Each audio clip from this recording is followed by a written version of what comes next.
美国总统拜登首次在联大发言时宣称，美国不寻求新冷战，准备与任何寻求和平解决共同挑战的国家合作，反对强国支配弱国等等。但在拜登的发言后，美国却继续在外交、金融、贸易等各个领域上发动对华的新动作。当地时间周三，中国驻美大使秦刚就中美关系作出最新演讲。他表示，美国一些人把美中关系定义为民主和威权的对决，挑动意识形态对立，是中美关系面临严重困难的症结所在。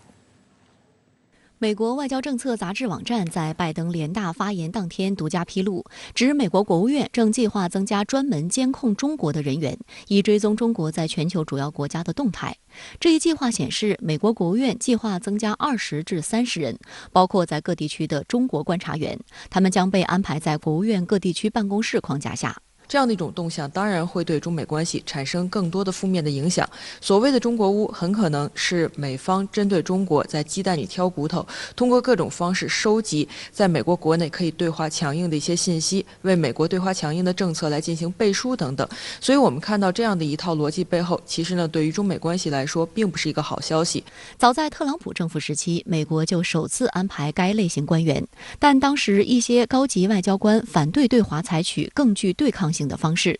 外交政策透露，一些批评者认为，上述新计划可能会让美国国务院在对华政策上变得更加短视，夸大中国的影响力，并且不必要地炒作中美紧张局势。另据香港南华早报报道，美国证券交易委员会当地时间周三通过了一项新规，将帮助该机构迫使不遵守美国审计规定的公司从美国交易所退市。这项新规的通过是美国在实施所谓外国公司问责法方面迈出的最大一步。根据2020年底颁布的这项问责法，在美国交易所上市的外国公司如果连续3年未能交出审计结果，将面临退市。上周，美国证券交易委员会主席詹斯勒投书《华尔街日报》，发表了题为“中国公司必须打开账本”的文章，声称再不让美国查账，270家中概股将强制下市。随后，美国证券交易委员会在当地时间周一向寻求投资在美国上市的中国企业的人士发出慎重投资的最新警告。中国外交部发言人华春莹此前曾表示，美方颁布含有明显歧视中国企业条款的所谓外国公司问责法，完全是对中国在美上市企业的无理政治打压，严重扭曲美国自己一向标榜的市场经济基本准则，也剥夺了美国投资者和公众分享中国企业发展红利的机会，到头来只会损害美国资本市场的国际地位，损害美自身利益。而对华科技战也并没有随着拜登不追求冷战的发言有所消停。美国商务部副部长提名人埃斯特维兹在当地时间周二美国参议院金融委员会举行的提名听证会上表示，将继续把华为留在贸易黑名单上。他同时保证将审查从华为剥离的智能手机制造商荣耀终端有限公司，以确认华为是否利用拆分手段来规避美国政策。如参院通过此项任命，埃斯特维兹将在商务部主要负责监管美国的出口政策。与埃斯特维兹一同参加参议院提名听证会的，还有被拜登提名为美国商务部负责出口管理的助理部长西亚·肯德勒。在美国政府针对华为及其首席财务官孟晚舟的刑事诉讼中，肯德勒是代表美国政府的检察官。路透社曾指出，肯德勒担任的将是美国商务部控制对华出口的一个关键职位。这样个关键的职位，拜登选的人选都有很明显的反华的动向，针对中国进一步的进行打压，其实都有他们自己的一些设计。这就说明呢，美国政府也在某种程度的在对华政策的负面动向上推波助澜。美国希望以一种更精准的方式，以一种小院高墙的方式对中国进行科技围堵。现在美国国内讨论的进程都是如何来形成更大的压力，同时保证不要产生更多的对自己的这种负面的反噬。可以看出，他们讨论的核心是如何进一步的对华为进行围堵，而非未来在对华合作的方面更加理性。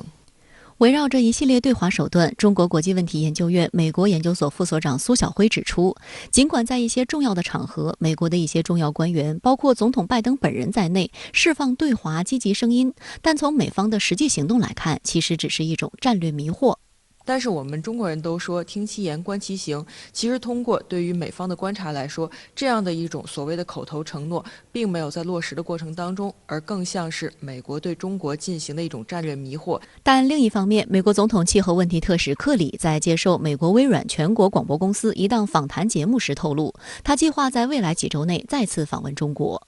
I'm going to be going back to China somewhere in the next weeks to follow up on the conversation that President Xi and President Biden have. 现在美国一方面在对中国不断的进行打压，但是像在气候变化等领域，仍然希望得到中国的支持。可以说呢，美国对华政策的实质到目前为止并没有发生质的变化。再次到访中国这样的一种表述，更多的是说给美国民众听，而并不是向中方发出正式的希望进行访问的要求。所以呢，对于克里隔空喊话的方式，中方一方面要看到他背后的一些隐藏的信息，但同时呢，针对美方的一些积极的动向，中国呢也会抓住机会与美方来进行互动。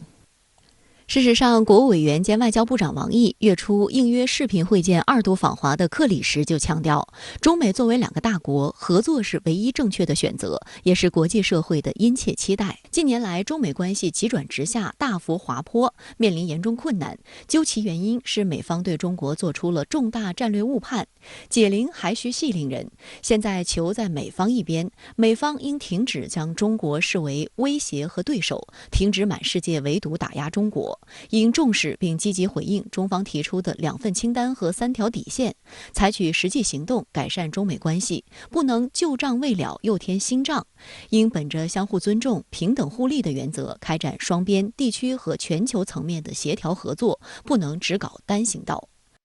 针对当前中美关系，中国驻美大使秦刚应邀出席一个线上对话会并发表演讲时指出，美国一些人把美中关系定义为民主和威权的对决，挑动意识形态对立，是中美关系面临严重困难的症结所在。 We never say that our system is the best, because we know only the suited is the best. Whether it is good or not should not be judged by what we say, but what we do. Our two countries should not and cannot change each other. Instead, we should break ideological barriers, discard the zero-sum mentality.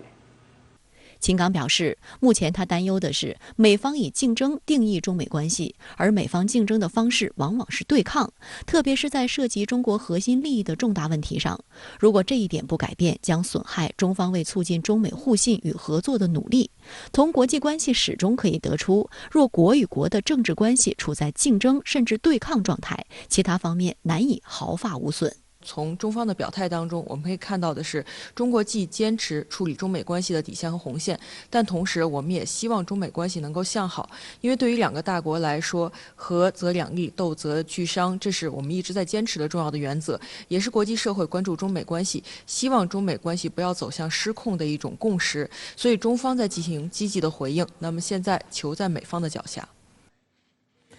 美国总统拜登将于当地时间周五在白宫主持首届美日澳印4国机制领导人首次线下峰会。拜登将这次峰会形容为一个历史性事件。分析认为，虽然白宫官网发布的相关声明没有直接提及中国，但中国仍然会被主角。此次4国机制峰会将是美日澳印4国领导人首次举行面对面会谈。白宫官网发布的声明称，在议题设置方面，4国将聚焦深化关系，并在抗击新冠疫情、应对气候危机、在新兴技术和网络空间方面开展合作，以及促进印太自由开放等领域推进务实合作，并渲染称，拜登政府将把参与印度太平洋地区事务列为优先事项。声明没有明确提到中国，但媒体普遍关注峰会对中国话题的态度。路透社称，美日澳印4国一直在寻求加强合作，以对抗中国。共同社周三引述知情人士的话透露，此次峰会的联合声明草案显示，4国将在海洋问题上对中国使用更加严厉的措辞。此外，联合声明还将写入有关尖端科技合作的内容，预计美日澳印将推进在5G、生物技术等领域的合作，并推动制定相关的国际标准，以应对所谓来自中国的挑战。我觉得海洋问题上是这个4国峰会必谈的一个话题，而且实际上是他们4国能够走到一起的一个粘合剂，所以我倒觉得他谈海洋并不意外，不谈才会很意外。但是我觉得呢，就是说4边实际上在安全领域用劲用的已经比较足，我觉得更值得关注的实际上是他们在经济领域和其他领域一些新的这个合作迹象。据日经亚洲报道，4国领导人将在本次峰会上就建构安全的半导体供应链达成一致。据路透社公布的数据，从合同代工的销售来看，中国台湾地区的公司占全球半导体合同收入的73%。此外，全球晶圆代工龙头企业台积电还几乎制造了全球所有的高端半导体。因此，4国领导人可能会努力将台湾拉入所谓安全的半导体供应链。有观察指出，美日澳印4国的资深官员曾于8月12号举行线上会面，其中对台湾海峡的和平与安全重要性进行了讨论。而且与此前各类峰会提到的和平与稳定不同，这次的表述把稳定替换成了安全。本次峰会是否会继续讨论台海问题，甚至延续同样的表述，值得关注。当地时间周一，澳大利亚总理莫里森已经在联合国大会间隙与美国总统拜登举行了会晤。今年是美澳同盟缔结70周年，拜登在和莫里森会晤时盛赞两国关系。The United States has no closer or more reliable ally than Australia. Our nations have stood together for a long, long time, and we can rely on one another, and that's really a reassuring thing. 莫里森则对拜登的领导作用和对印太地区的关注表示感谢。美国航空航天巨头波音公司也在周三宣布，将首次在海外建总装工厂，选址就在澳大利亚。该工厂建成后，将负责组装和生产美澳联合研制的新型军用无人机。周三，澳大利亚悉尼先驱晨报刊登了澳大利亚前总理保罗·基廷的文章，其中提到莫里森所在的自由党对中国充满恶意，他们为此准备让澳在亚洲迷失方向，从亚洲寻求澳大利亚的安全，却听命于另一个不在亚洲的战略保护者。放弃对本国的军事控制权，需要一种匪夷所思的无能。莫里森及其政府恰恰做到了。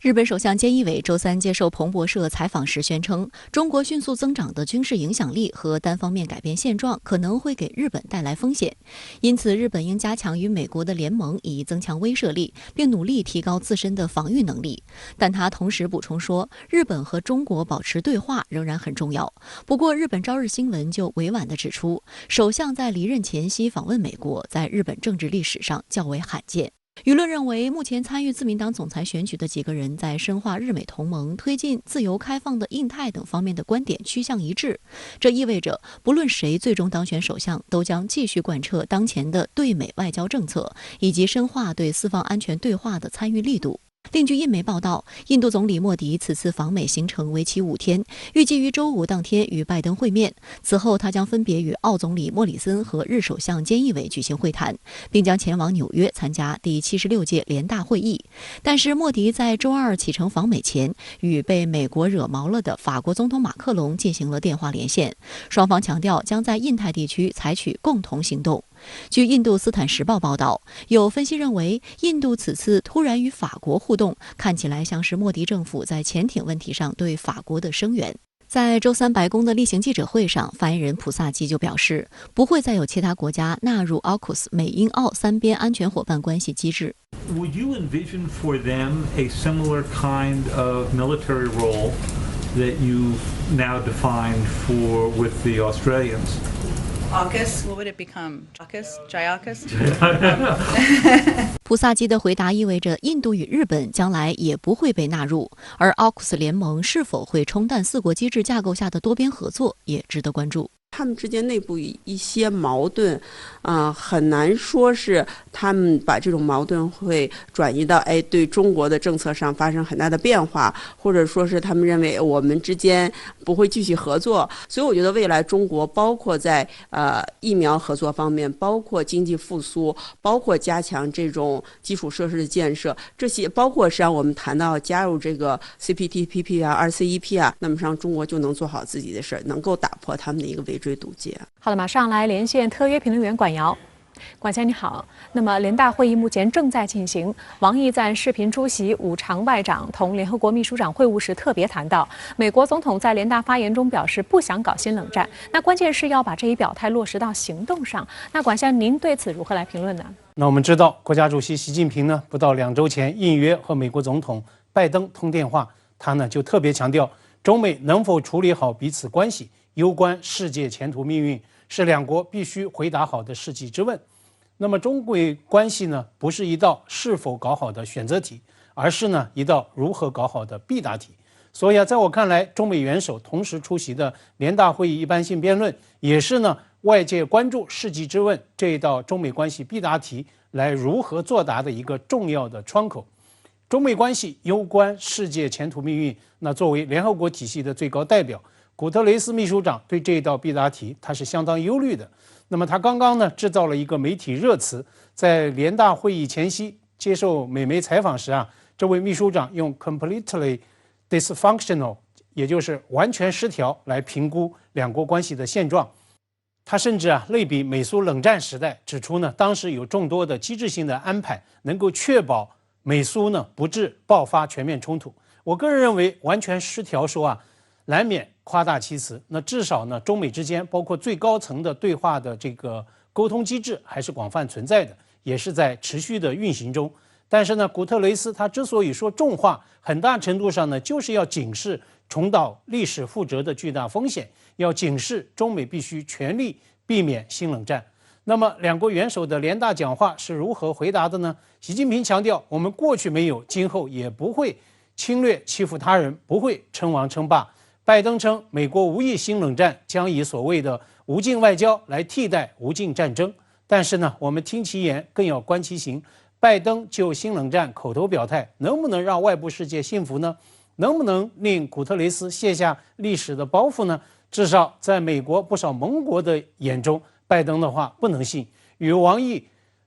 同场开会的法国外长勒德里昂就公开指责，拜登和前任特朗普仅有的区别，只是呢拜登不发推特而已。所以呢，王毅强调，关键是要把拒止新冷战表态落实到行动上，而行动落实的这个检验指标呢，王毅他也给出了3不搞，也就是呢，不搞零和博弈，不搞封闭圈子，不搞地缘政治争夺。明天呢，在白宫揭幕的首次线下 Quad 4方峰会，无疑呢就是我们检验这3不搞的一个及时的窗口。那么习近平主席联大讲话宣布，中方不再新建境外煤电项目。美国气候问题特使克里在接受路透社采访时赞扬这是伟大贡献，他声称计划在几周内访华。那对此您有何观察呢？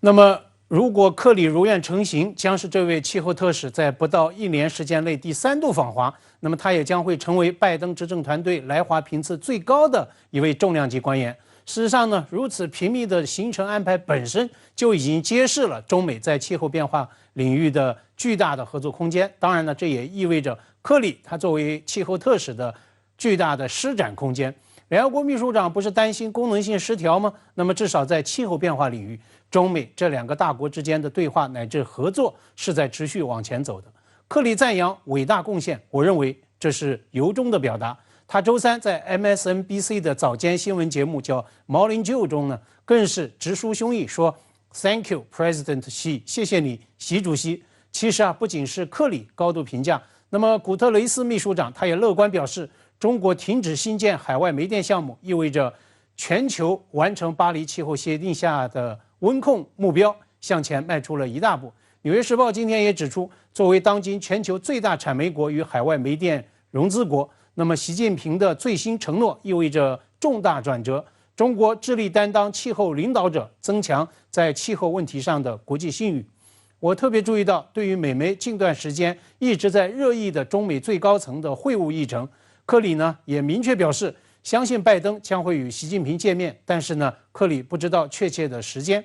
我认为克里这一番表态可以和赵立坚昨天在外交部记者会上的一段回应那么放到一起联系来看。针对美方有利民高官借媒体放风，声称美中对话沟通效果不佳，指责中方强硬无意实质性的会谈。那么赵立坚就此回应强调，中方欢迎对话沟通，但是呢必须要相互尊重，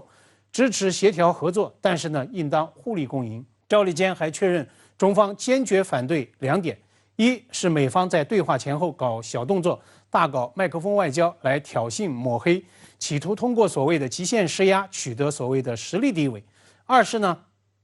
美方一边干涉中国内政，损害中国利益，一边呢又想让中方在美国关心的问题上帮忙，这是根本行不通的。那如果中方无意沟通，何来克里期待的第3次中国行呢？中美高层线下会晤能够实现，关键呢还是要看美方会否反省乃至修正自身的霸凌言行，为会面创造气氛条件。好的，非常感谢管耀先生再前来和我们分享您的观点，谢谢。美国和法国因美英澳核潜艇合作而撕毁法澳潜艇大单所引发的外交危机似乎有所缓解。法国总统府周3发布公告说，马克龙和美国总统拜登当天就两国关系等问题通电话。马克龙决定此前被召回的法国驻美大使将于下周返回美国，双方还将于10月底在欧洲会面。另一方面，法澳关系似乎难以转圜。澳大利亚总理莫里森承认，法国总统马克龙不接他的电话，而且可能在一段时间内都不会接。法国总统府爱丽舍宫当地时间周3晚称，总统马克龙与美国总统拜登通电话，共同审视美澳英3国1周前宣布建立所谓3边安全伙伴关系所带来的后果。两人均认为，在这一关乎法国及其欧盟伙伴战略利益的问题上，盟友之间开诚布公的磋商本可以避免当前的局面。公告还称，马克龙与拜登决定开启一个深入磋商的进程，旨在为保障信任创造条件，并为达成共同目标提出切实的建议。为此，双方将于10月底在20国集团罗马峰会期间会面。法国驻美大使也将于下周返回华盛顿。公告同时表示，美国也认同欧盟应当具有更为强大和有效的防务，为跨大西洋和世界和平做出积极贡献。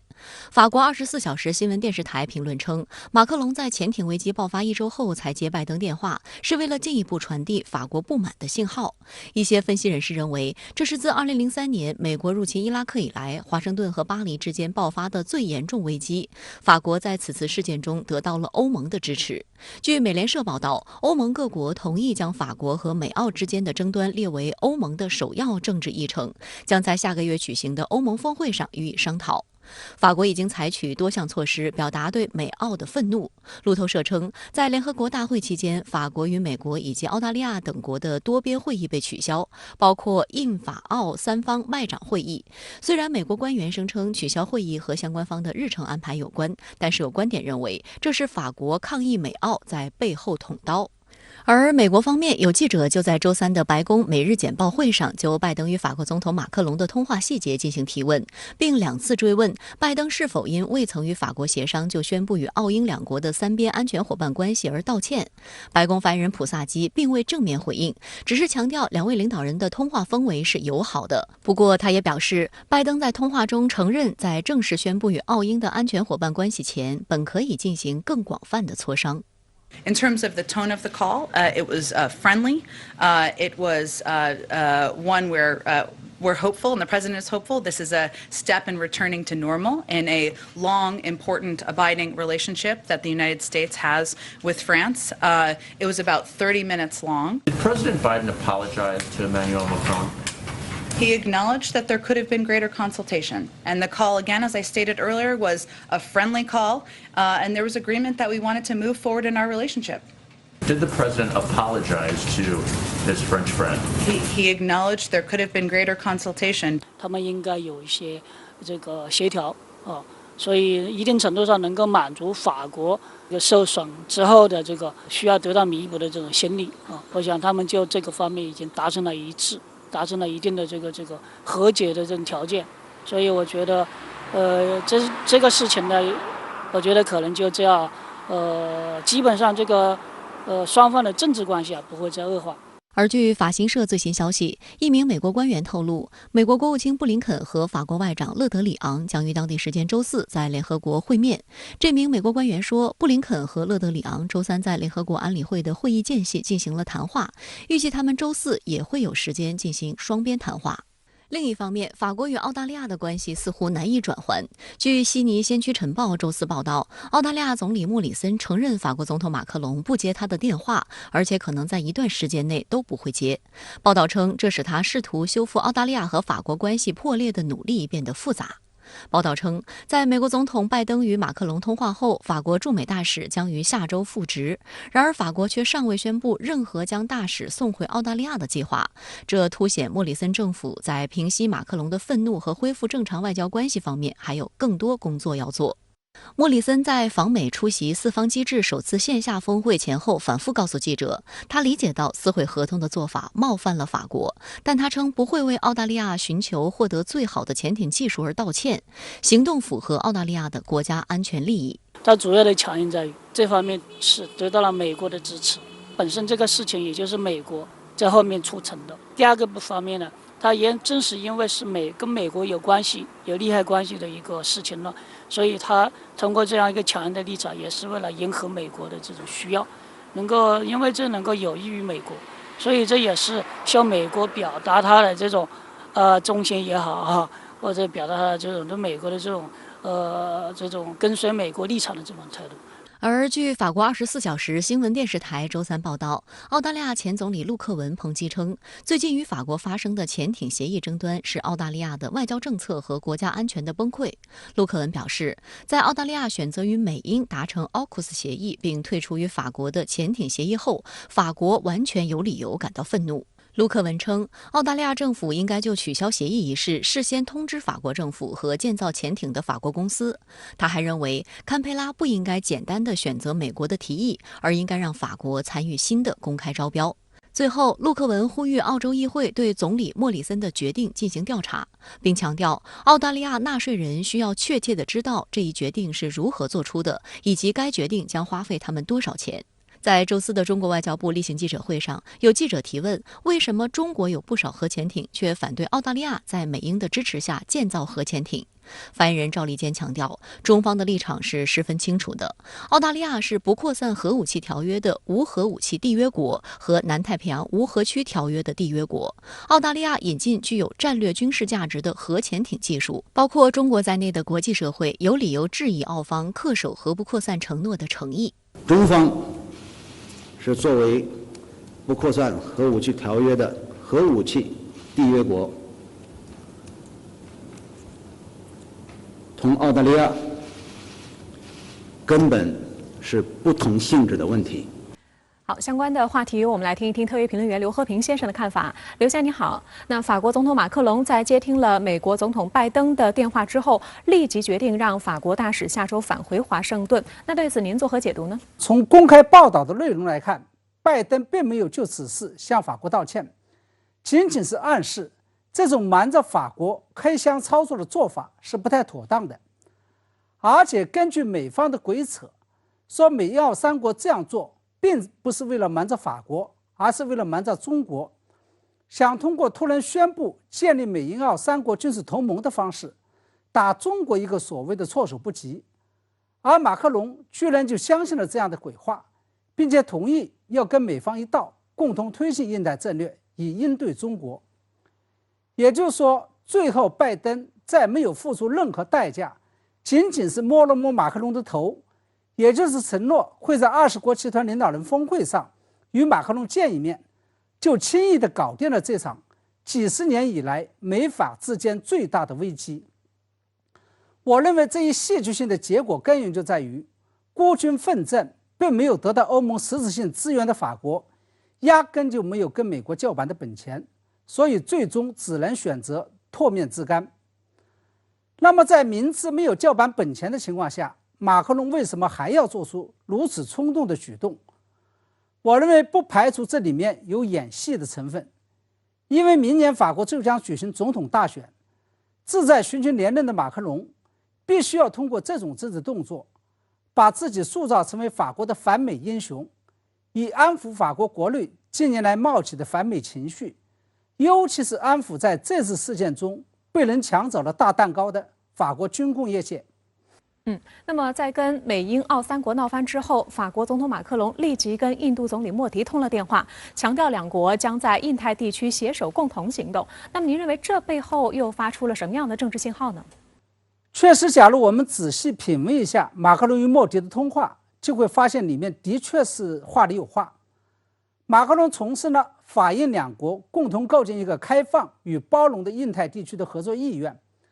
这显然有跟美国版印太战略副别苗头的意味。因为美国版的印太战略的目的并不是要构建一个开放与包容的印太地区，而是要在印太地区构建一个排斥与遏制中国的意识形态联盟。马克龙说，法国将持续致力于加强印度的战略自主权，并在区内排除任何形式的霸权。这就给人一种感觉，马克龙似乎是在暗示法国将支持印度反对包括美国在内的地区霸权。那么这一通电话不仅意味着法国正准备在印太地区推出一个跟美国针锋相对的印太战略，而且正在跟美日澳争夺印度，争取让印度脱离美日印澳四方阵营，并跟法国走到一起来。而在我看来，马克龙与莫迪的这一通电话，一方面是出于情绪上的发泄，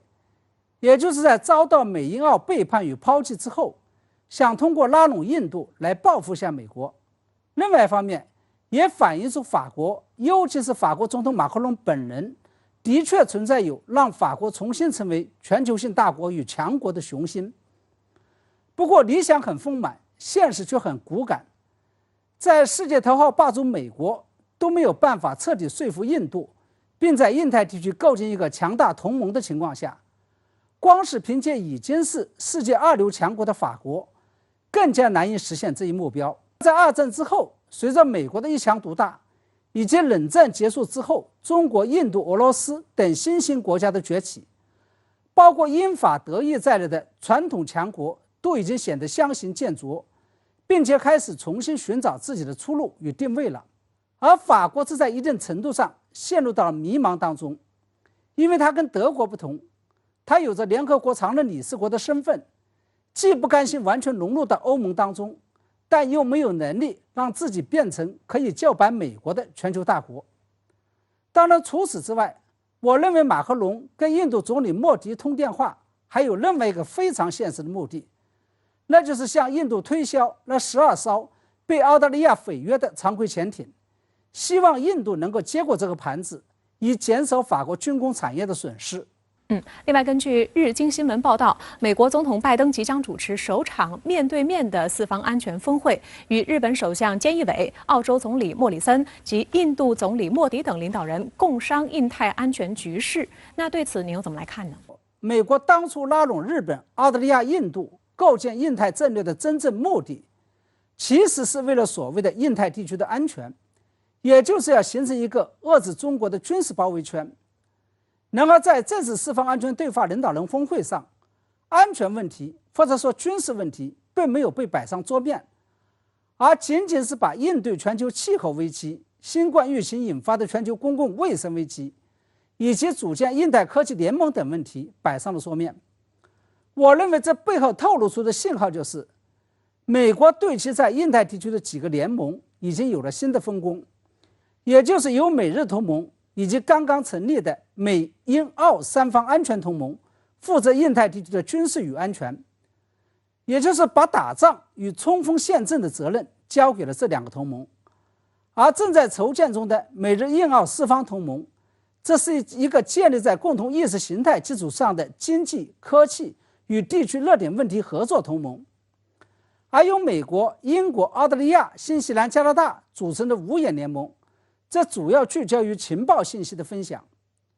而在我看来，美国之所以会做出这样的分工，实际上是出于现实的无奈。因为愿意跟美国绑在一条船上为美国卖命的国家只有日本、英国、澳大利亚这3国，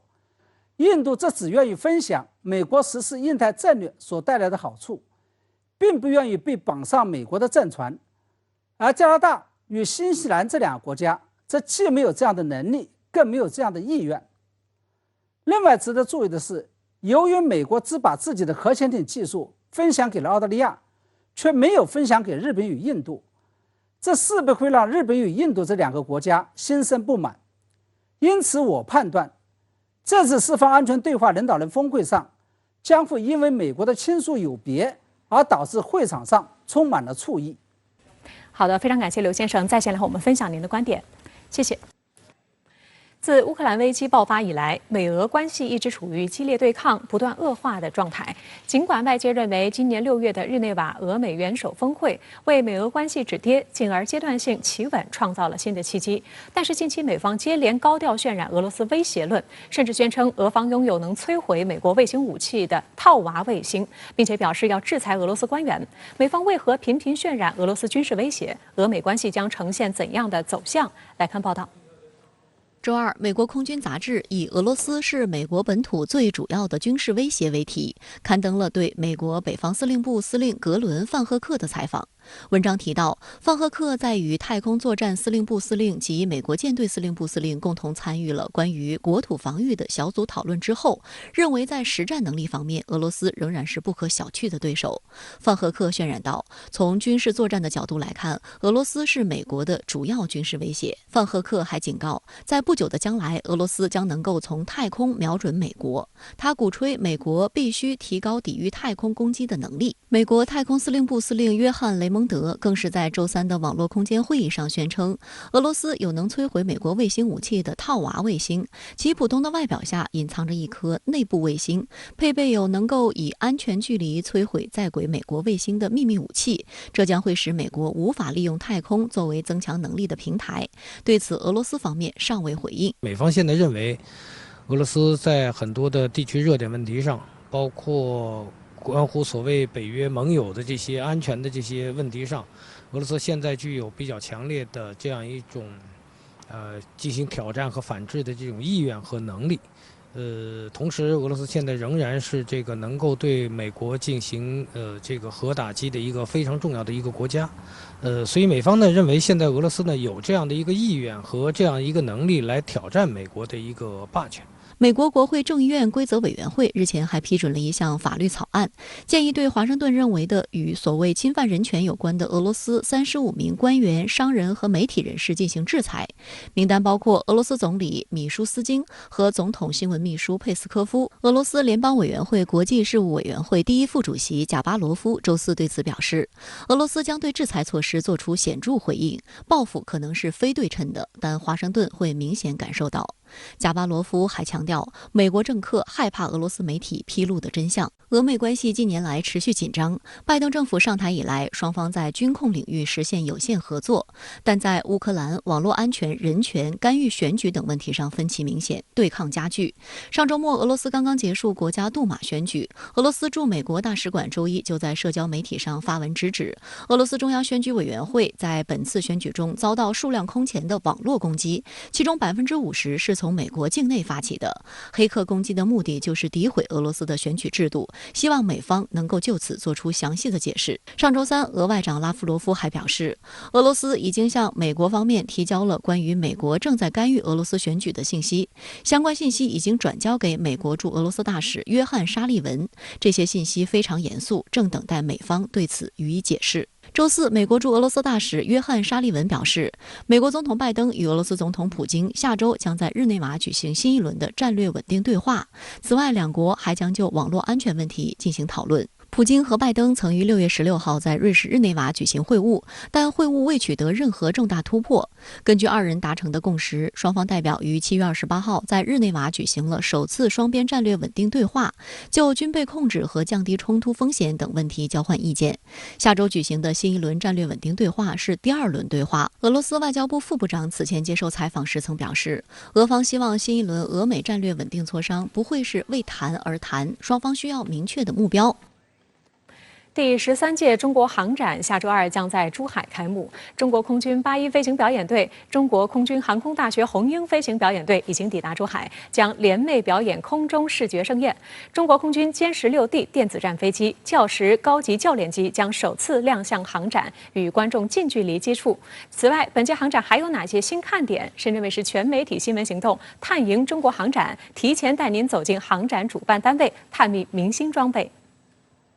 周二下午，一架歼16D 电子战飞机抵达珠海，随后2架教10高级教练机也平稳降落。这2款新型飞机是首次参加中国航展。据悉，歼16D将在本届航展中进行静态展示，教10将进行飞行展示。从现场画面来看，歼16D与歼16相比，机身装有数根天线，还移除了原有的红外搜索跟踪感应器和30毫米机炮，使机身能够容纳更多的电子装置。此外，歼16D的翼尖处还装有2个明显的电子情报吊舱。根据电子战飞机的作战设定，在军事行动中，歼16D会先使用干扰器扰乱敌方防空系统的目标和火力控制装置，并发射反辐射导弹瘫痪其防空系统战力。而教10高级教练机曾于2019年10月1号首次亮相国庆阅兵。据悉，教10已经开始装备中国空军和海军航空兵，着力培养第3代和第4代战斗机飞行员。周三中午，中国空军81飞行表演队的14名飞行员驾驶7架歼10战机飞抵珠海国际航展中心，其中2名是女飞行员。本届航展期间，他们将与先期抵达的中国空军航空大学红鹰飞行表演队联袂为观众带来震撼而浪漫的视觉盛宴。中国航展已连续举办20多年，是以粤港澳大湾区为主场的蓝天盛宴。深圳卫视探营中国航展全媒体新闻行动日前走进中国航天科技集团、中国兵器工业集团、中国电子科技集团，带您提前探秘明星装备。国产侦察打击一体化无人机一直是我们中国制造的一张亮眼名片。那在即将开幕的第13届中国航展上，又有非常多的科技成果将要跟大家亮相，其中就包括我身后这架由中国航天科技集团第11研究院研制的彩虹10号无人轻转旋翼机。它最大的特点呢，就是2翼的无人轻撞设计。这个设计呢，可以垂直的起降。因此的话呢，它就不用像一般的这种传统固定翼一样需要在跑道上助跑，不仅呢是增加了其环境适应能力，同时也是增强了我们无人机在海面舰艇的作战方面的实战能力。据介绍，彩虹无人机公司将携15件明星装备亮相珠海，现场观众还可以在航展馆内体验真正的无人机模拟训练系统。值得关注的是，彩虹6将首次亮相航展。作为一款全新的高空、高速、高性能军用无人机，彩虹6是媲美美军全球鹰的新型无人机，将在航展揭开神秘面纱。这一款无人机它具有多任务能力，那么可以执行高空、高速、远程的侦察，可以执行查打的任务，还可以执行一项对空的预警、对海的广域监视等等。中秋节前，太空出差3人组聂海胜、刘国明、汤洪波顺利返回地球。新一批航天员将于10月初搭乘神舟13号飞船接力进入中国空间站。中国航天的一举一动牵动着全国人民的心。在本届航展上，与航天相关的明星展品相当丰富，其中瞄准未来我国载人运输探测和深空探测的任务需求，航天科技集团医院正在研发的重型运载火箭和新一代载人运载火箭也将在航展亮相。我们也提出了更大规模、更大能力、更高技术水平的运载火箭的这个研制需求，那么包括目前正在研制的新一代载人运载火箭和重型运载火箭，那么都是这其中的研制未来的这个运载火箭的一个代表。深圳卫视记者还探访了中国兵器工业集团，它是我军机械化、信息化、智能化装备发展的骨干，是全军毁伤打击的核心支撑。本次航展上，兵器工业计划推出展品150余项，其中实物展品70余项，超过40%展品是首次参展。除了在静态展示的 VT4 主战坦克、VT5 轻型坦克以及 SH-15车载加榴炮等明星产品外，兵器工业还准备了精彩的地面装备动态表演。与往年相比，今年将展出具有实战能力的无人车。我们有人和无人装备的协同作战能力，它可以实现无人装备和有人装备作战效能的倍增。我们本次呢也带来了一些产品和解决方案。比如说我们 VT5 坦克和 MR5 无人机的联合展示，比如说我们 SH-15车载炮和 FX-70 无人机的联合展示。为各军兵种武器装备提供电子战能力的中国电子科技集团将在本届航展打造电子装备、网信体系、产业基础、网络安全4大展区，设置反无人机、数据链、人工智能、北斗、航天5大专题展示区，策划近500项前沿产品，近50部大型时装展示，近100项产品首次对外公开展示。展示内容突出以网信体系为牵引，成体系前沿性的整体解决方案与装备展示。在室外展区将展出大型先进雷达、长航时无人机、应急通信指挥系统等奥部明星装备。